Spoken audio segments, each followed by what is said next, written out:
Salut les amis, eh bien on se retrouve à nouveau à notre tablé et suite à différentes questions lors de ma dernière vidéo sur le test de perforation avec la AEA que j'avais mis en parallèle avec la Pantera de chez FX. Donc deux mondes, deux univers, bien entendu.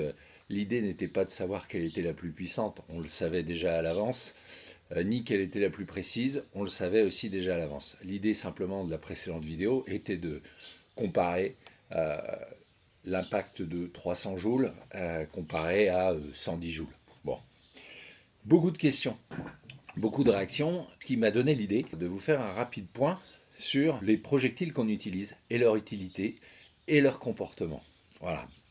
Donc, nous allons refaire des tests dans le même gel balistique que j'ai refondu, bien sûr. Hein, très simple, vous mettez les morceaux dans une casserole, ça refond, vous remettez dans le moule une fois que c'est liquide, vous laissez à nouveau reposer en extérieur pendant, on va dire, 2-3 heures, et vous remettez au frigo pour 24 heures. Et ça ressort un bloc. Pour vous faire cette démonstration, différentes choses que je souhaiterais montrer. Bien entendu, la différence de pénétration entre un slug et un diabolo. Ça, c'est le premier élément qui me semble important, en tout cas, de vous montrer. Le deuxième, un slug de deux calibres différents, envoyé à des puissances différentes, pour voir en effet leur pénétration. Et nous rentrerons dans l'analyse et le détail de tout ça. Donc, premier exercice que nous allons faire, déjà des slugs à différents poids, hein, pour vous montrer ce que j'ai aujourd'hui. J'ai du ZAN en 81 grains, slug, et j'ai du 125 grains, celui qu'on avait utilisé l'autre jour pour atteindre les plus de 300 et quelques joules. Je crois qu'on était à 305 joules. Le setup des carabines, je n'y touche pas, ce qui veut dire que le 81 grammes sortira plus vite de mon canon. Le 100 grammes sortira plus vite que le 125 grammes, mais moins vite que le 80 grammes, et ainsi de suite. Donc nous aurons, vous le verrez, des puissances différentes. Hein. Ne pas confondre puissance et vitesse, c'est important.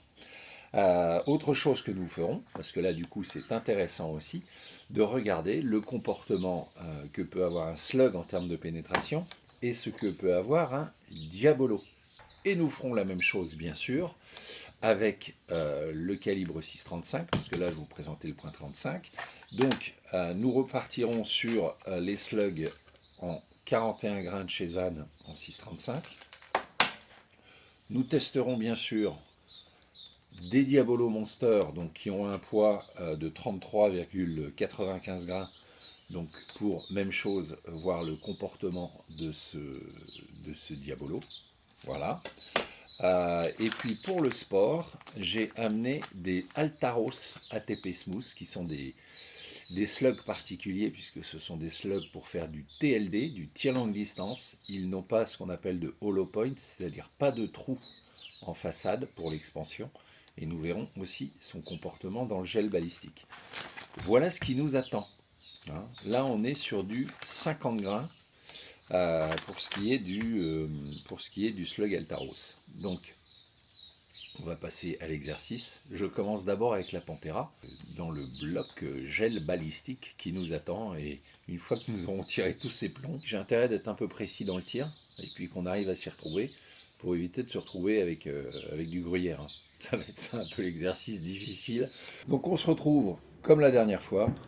Mon bloc est à 25 mètres.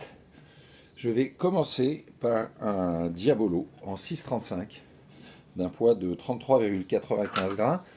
Je pense que je vais le faire partir aux alentours des 300 et quelques mètres secondes. Alors, c'est sûr que pour un Diabolo, c'est pas la meilleure des vitesses, puisqu'on est plutôt meilleur en précision à 295. Là, l'idée, c'est d'essayer de lui envoyer un peu de jus. On va être aux alentours des 100 joules, hein, donc pour vous donner une idée. Donc, premier tir, on va essayer de le positionner comme il faut. On va essayer de le mettre dans le coin en haut à droite. Allez.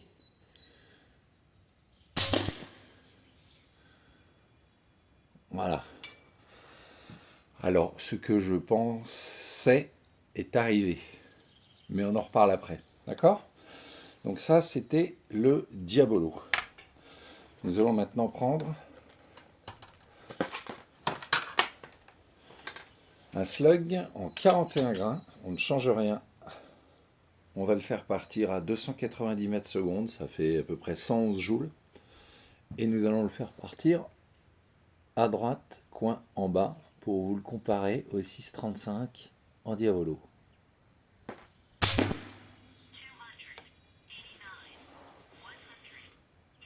Ok, donc à droite le 635. Qu'est-ce qu'on a d'autre en 635? On peut vous essayer le Altaros. Donc Altaros, un produit qui est présenté, donc ça c'est du slug embouti. Ça fait, ceux-là ils font 50 grammes de 6,35. C'est présenté dans, vous voyez, petite plaque en mousse. Chaque plomb est protégé. Donc sincèrement, ça fait partie des slugs qui ont le meilleur coefficient balistique. Et comme je vous le disais, au bout, on n'a pas de pointe. Vous voyez ce que... Donc voilà à quoi ça ressemble. Hein? Donc c'est embouti, comme je vous le disais, il n'y a pas de pointe par rapport à un slug qui est lui troué. Vous voyez, on a un cul qui est plat, il est un peu en forme de suppositoire, comme on va dire. Hein? Donc, hop, ça fait 50 grains. Alors, on se fait le bloc gel balistique. J'ai essayé de le faire à peu près au... On va dire, sur la partie droite, au milieu, parce qu'on est en 6,35.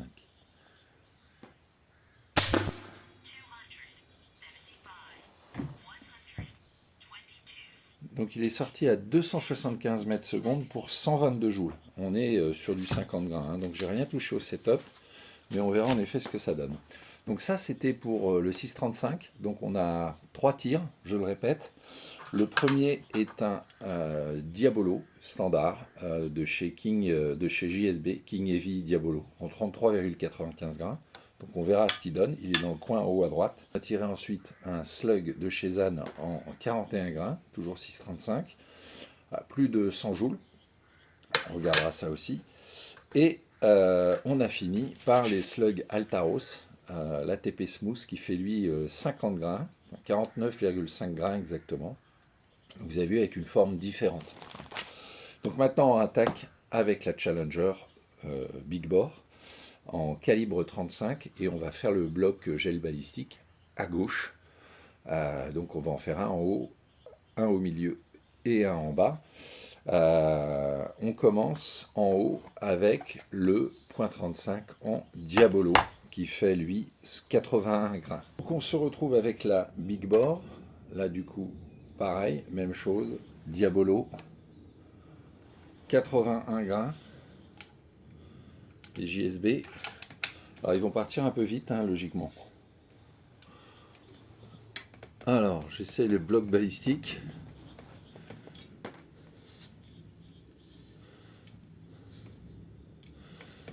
Coin en haut,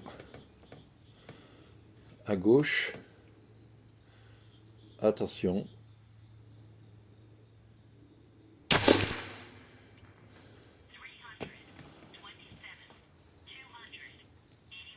Donc 327 mètres secondes pour 281 joules. Hein, donc on est sur le coin en haut à gauche, en Diabolo. Et maintenant nous allons faire en 81 grains, même poids. Par contre on passe en slug. Voilà, comme ça on aura bien un écart à peu de choses près du même poids. Donc ensuite on passe au même poids en slug, 81 grains de chez Zan, qui logiquement devrait sortir à la même vitesse. Donc, je vais essayer de le mettre au milieu.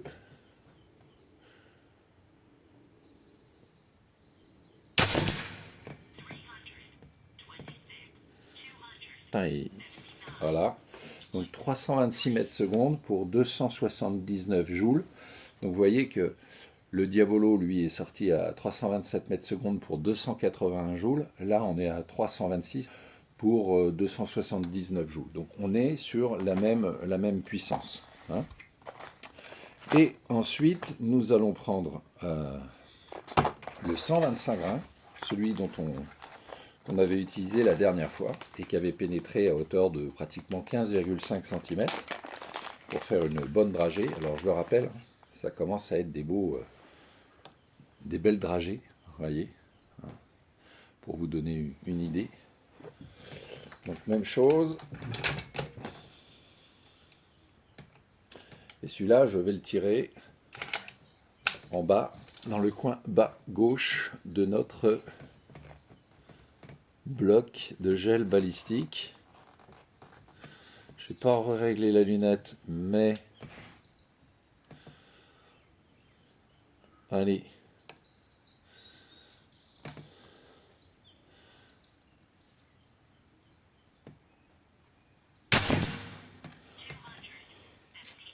Et voilà.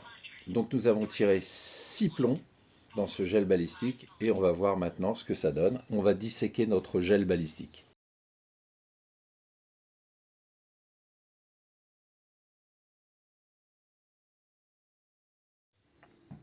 Alors nous retrouvons notre bloc de gel balistique avec les 6 impacts. Sur la partie en effet qui est ici, nous retrouvons les 6,35 et sur cette partie-là, les 9 mm. Ici, le premier Diabolo, qui était en 33 grains chez JSB. Ici, le slug en 41 grains chez Zanne. Et ici, notre slug Altaros en 50 grains. Par ici, nous trouvons 3 impacts. Le premier ici, qui va être notre Diabolo. Ici, notre slug en 80 grains. Et ici, notre slug en 125 grains. Donc, sur la partie 9 mm.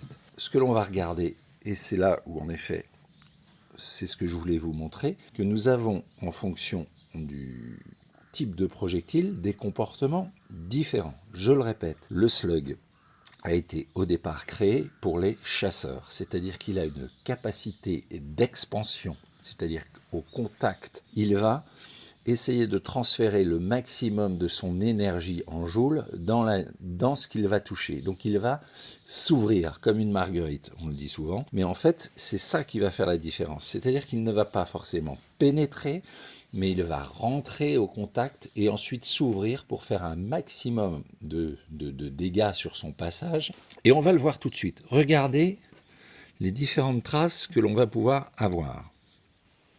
Voilà. Ici, on se retrouve côté 6,35. Nous avons ici la première traînée qui correspond au Diabolo. Un Diabolo 33 grains qui, comme vous le voyez, a traversé complètement le bloc avec un trait relativement fin. On le voit bien là, cette fois-ci en transparence, et qui est ressorti. Deuxième projectile que nous avons tiré, notre slug de 41 grains. Ici, le Zanne rentrait ici, et vous voyez que là, quand il est commencé à rentrer, vous voyez que les dégâts, la largeur, l'expansion du slug, beaucoup plus de dégâts en effet dans son passage. Par contre, lui, il n'a pas traversé, il s'est arrêté ici, de par son expansion qui est plus importante, but recherché. Et donc là, on est pourtant en effet à des puissances en joules différentes. Vitesse plus importante soit, mais ici beaucoup plus de joules. On est sur du 41 grains, alors qu'ici on est sur du 33 grains. Et enfin, dernier que l'on avait essayé, qui était le slug Altaros, qui est rentré donc ici, un peu plus au milieu, donc on voit un peu moins sa traînée. Par contre, vous le voyez, il a traversé. Ici, on est sur quelque chose qui n'a pas d'expansion. Il a par contre un super coefficient balistique, c'est-à-dire qu'il rentre très vite et qu'il ressort aussi. Vous voyez qu'il n'y a pratiquement pas d'écrasement. Par rapport au Diabolo, où ici on voit qu'il y a un léger écrasement et du coup un peu plus de dégâts, mais il continue sa course. Ici, gros écrasement, grosse expansion, avec une course qui est freinée parce que bien entendu plus de surface emmenée, donc il se ralentit beaucoup plus vite, en espérant que ça répond déjà au premier point, qui est le fait de dire que, en fonction du projectile, ce n'est pas la puissance en joule qui va nous intéresser, ça va être réellement de savoir ce que l'on recherche. Est-ce qu'on le recherche à faire des dégâts?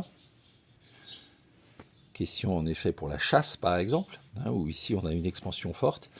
Si on veut avoir de la précision, Et là, vous avez vu qu'on peut transpercer, un peu comme une flèche. Vous verrez que les flèches, en général, elles transpercent un animal. En passant, elles sectionnent différents éléments. Là, ici, avec un diabolo, on est un peu dans ce comportement-là. Alors, allons voir maintenant nos plombs en 9 mm. Je range mes petits diabolos et mes slugs. Ici, nous avons exactement la même puissance. On arrive au même joule. 3 impacts. Le premier, notre diabolo, dans le coin en haut à gauche. Le ZAN du même poids, même vitesse, sur le milieu. Et ensuite, notre ZAN 125 grains. Vous voyez déjà, on voit un gros écart entre les deux. 125 grains ici, 80 grains ici, 80 grains ici. Nous allons regarder en effet leur trajectoire. Donc, on va s'intéresser déjà à ces deux premiers. Même vitesse, même poids, même puissance en joules. Et nous allons voir que le comportement à nouveau se vérifie sur le comportement et la trajectoire. Alors, on repositionne comme il le faut. Ici, notre diabolo qui a traversé. Vous voyez qu'à nouveau, un trait plutôt droit. Un petit peu de dégâts au début, on le voit, un peu d'expansion, mais sa course continue. Par contre, alors c'est là où ça devient très intéressant, c'est que en effet, notre slug de chez ZAN, même poids, même puissance, même vitesse, lui s'arrête beaucoup plus tôt. Et pour cause, regardez, il rentre ici et regardez, je ne sais pas si vous le voyez en transparence, mais la largeur des dégâts qu'il a pu faire à l'intérieur du bloc, nous sommes sur pratiquement des dégâts sur 3 cm, on va dire 2,5, sur une distance qui en fait pratiquement 5 si ce n'est pas 7. Le projectile rentre, expansion du projectile, énormément de dégâts sur son parcours, au point qu'il change même de direction pour remonter. Dernier slug, qui lui est un peu plus bas, mais on va le voir sur la tranche. Donc c'est notre 125 grains. Ici, nous avons notre slug 125 grains. On a quand même un peu plus de dégâts sur son trajet. On regardera comment il est, s'il s'est réellement ouvert ou pas. Il est arrivé, il n'a pas traversé. Tout ça pour vous rappeler un simple fait, c'est qu'en fonction du projectile que vous utilisez, vous n'obtiendrez pas la même réaction. Un diabolo va perforer, en pénétration il sera bon, il sera bien meilleur qu'un slug. À l'inverse, un slug, lui, va avoir une capacité d'expansion importante, va faire énormément de dégâts sur son trajet, mais bien entendu, il ne va pas traverser comme pourrait le faire un diabolo.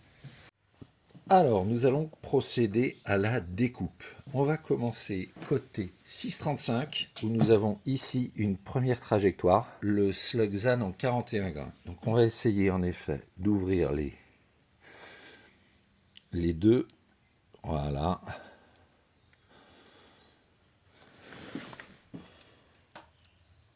En coupant une tranche de mon jambon.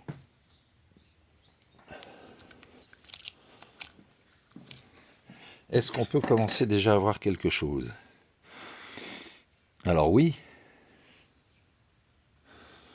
Oui, oui, oui. Alors, premier constat, eh bien,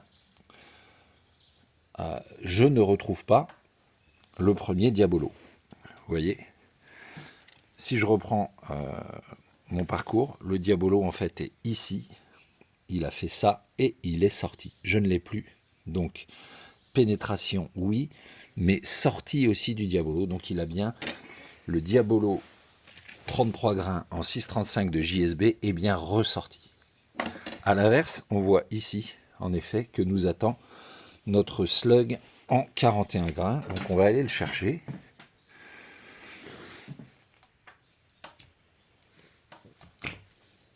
Voilà.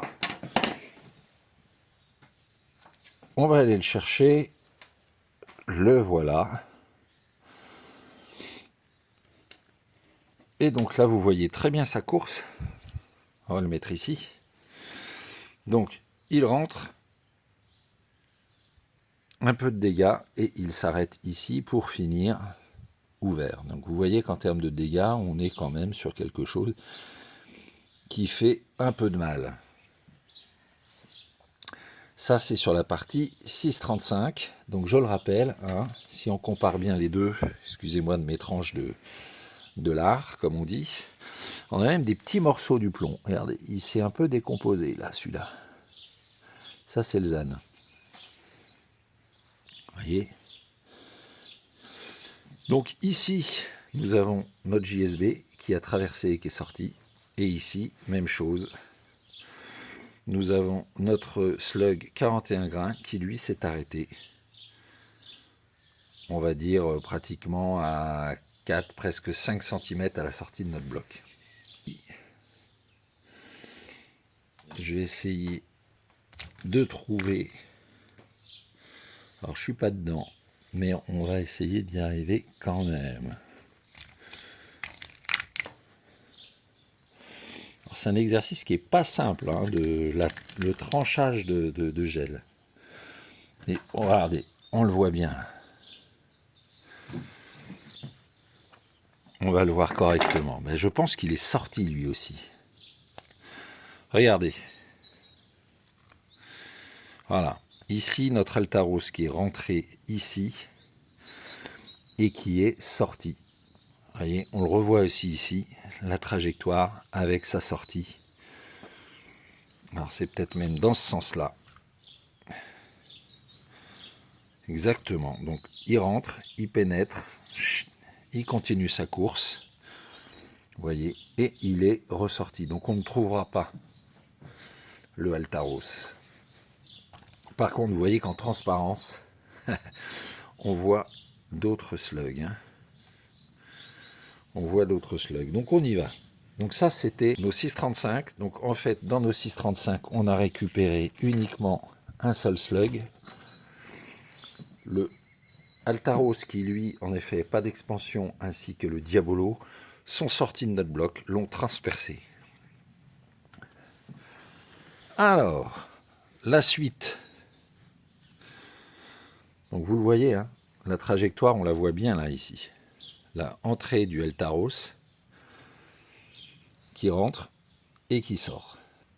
Par contre, celui-là, je ne vois pas d'où il vient.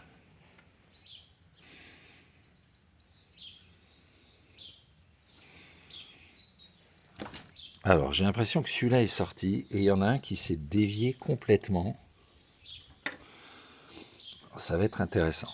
Là, ça va être intéressant. Allez, on ouvre.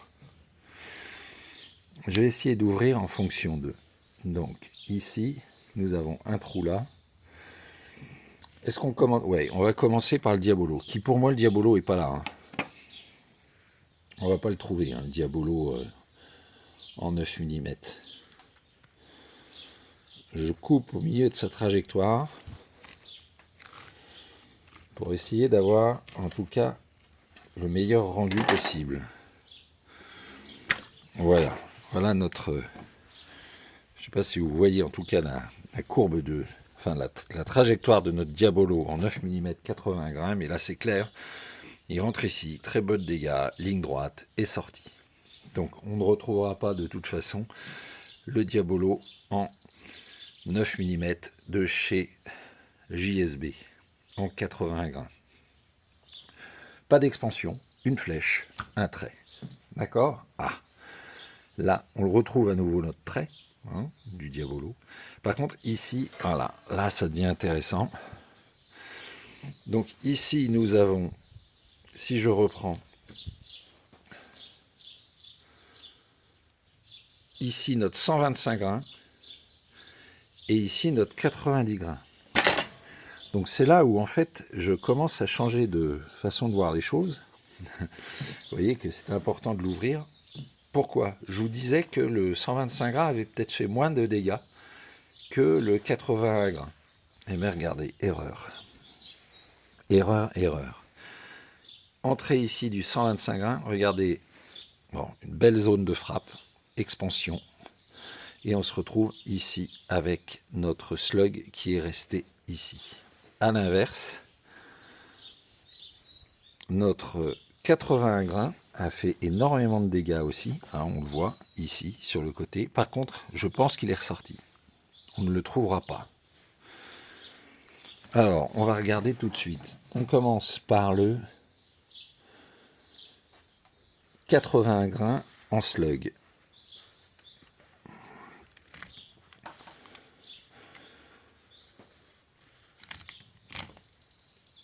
Si j'arrive à ouvrir proprement. Donc regardez ce qu'on peut voir. C'est assez entrée du slug, énorme dégâts et remontée du slug qui lui est sorti. Donc en fait sa trajectoire s'est déviée, mais regardez, hein, là ça a fait des sacrés dégâts. Regardez le trou. Vous avez vu l'impact, voilà, l'impact que ça peut avoir. Donc vous imaginez. Et en fait il a dévié sa course. Je pense qu'il est rentré dans quelque chose d'un peu violent. Il a dévié sa course et il n'a pas été au bout, mais il est ressorti par ici. Voilà, ça c'était le 81 grains. Je pense qu'il n'aurait pas été jusqu'au bout, mais vous avez vu les dégâts, hein. Là il y a de la matière en moins. Enfin en tout cas c'est bien haché. Et ben, je vais peut-être dire une bêtise, hein. Alors, je dis une bêtise, parce que, si vous regardez bien, en fait, notre slug, il est là. Donc ici, le slug est rentré, et de par son expansion, il y a un bout qui est parti, et qui est sorti, je pense. Et par contre, le slug, lui, a continué sa progression, et il est arrivé jusque là. On va aller le sortir. Donc vous voyez, ça fait comme un Y. Donc, je ne vais pas dire que c'est comme de la chevrotine, mais en fait, il y a un morceau qui s'est détaché, qui a continué sa course à droite, plutôt tranchant. Et lui, notre slug, eh ben, il est arrivé en ayant dévié à ce point-là. Donc, il est avec nous quand même. Allez, on va le sortir, voir un peu la tête qu'il a. Ah, regardez. Ah oui, c'est carrément un morceau. Vous voyez l'expansion qu'il a pu avoir, une ouverture un peu particulière. Donc voilà, ça c'était notre 80 grains. Donc je le découvre en même temps que vous, hein. Vous voyez que donc il est resté dans notre bloc aussi. Voilà. Et on finit par notre 125 grains. Donc là vous le voyez, hein, sa trajectoire est plutôt correcte. Des dégâts ici et un slug qui est resté. Donc on va ouvrir.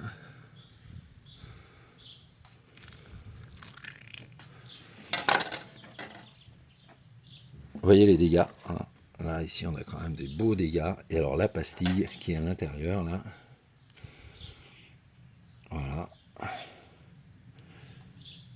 Extraction. Joli bouton de manchette à nouveau, hein, sur un beau bloc. Voilà ce que je voulais vous montrer. Et ce qui est intéressant. Certains me disaient que la Pantera se défendait plutôt pas mal par rapport à la Challenger, entre son slug en 6,35 qui partait à 110 joules et le slug en 9 mm qui est parti en presque 3, enfin en 305 joules. On s'aperçoit que pratiquement les deux, en termes de pénétration, ont la même. Alors on se dirait c'est quand même étonnant dans le sens où il y en a un qui est quand même à 300 joules et l'autre qui est à 110 joules. Oui, la différence c'est que en termes de surface, celui-ci a une surface beaucoup plus importante dans son parcours à partir du moment où il s'ouvre et du coup il est ralenti de par la surface qu'il emmène. À l'inverse de notre slug en 6,35 qui lui a une surface beaucoup plus réduite, moins de puissance soit, mais surface beaucoup plus réduite, et qui fait que il est moins freiné, tout simplement. Donc sa pénétration, en effet, est tout aussi importante. Par contre, en termes de dégâts, beaucoup moins de dégâts. Voilà. Donc j'espère que cette vidéo et ces explications vous ont permis d'un peu mieux comprendre que ce n'est pas les joules qui vont compter, mais c'est plutôt en effet le type de projectile, même si bien entendu les joules ont une importance. Mais en fonction du projectile utilisé, nous n'obtiendrons pas les mêmes choses. Donc, je le répète, le slug au départ a été étudié pour la chasse, hein, avec une capacité d'expansion importante.